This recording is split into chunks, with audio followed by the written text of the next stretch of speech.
Mark Zuckerberg convoqué à Los Angeles dans un procès sur le caractère addictif des réseaux sociaux. On retrouve notre correspondante aux États-Unis, Elisabeth Guedel.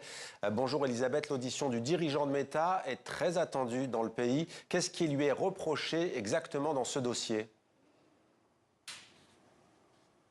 Oui, c'est une audition très suivie ici aux États-Unis par tous les Américains. Son groupe, le groupe de Mark Zuckerberg, est accusé donc d'avoir créé des plateformes qui provoquent l'addiction chez les jeunes utilisateurs. Les plaignants, ce sont des centaines de familles regroupées dans un collectif et donc qui accusent Meta d'être responsable de la dépression, voire de la mort de leurs enfants et des enfants qui étaient addictifs à Instagram ou à Facebook, à d'autres plateformes du groupe Meta et qui sont tombés soit malades au point de ne plus vouloir vivre ou qui ont été victimes d'harcèlement en ligne. Donc c'est un procès extrêmement suivi. Évidemment, Mark Zuckerberg va tenter de défendre son groupe, dire qu'il n'y a pas de lien établi entre l'utilisation de ces plateformes et la santé mentale des utilisateurs, même les plus jeunes.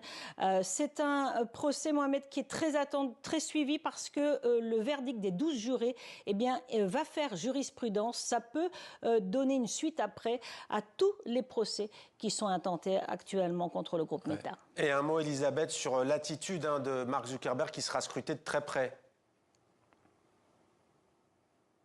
Oui, Mark Zuckerberg, on s'en souvient quand il avait témoigné en 2024 devant le Congrès américain, il s'était retourné vers les familles des victimes qui étaient derrière lui et il avait présenté ses excuses. Là, il y aura aussi des familles de victimes dans la salle d'audience.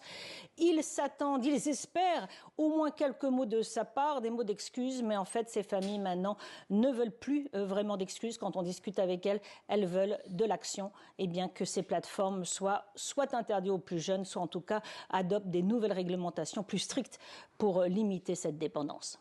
Elisabeth Guedel en direct des États-Unis. Merci Elisabeth, on suivra évidemment ce procès avec vous.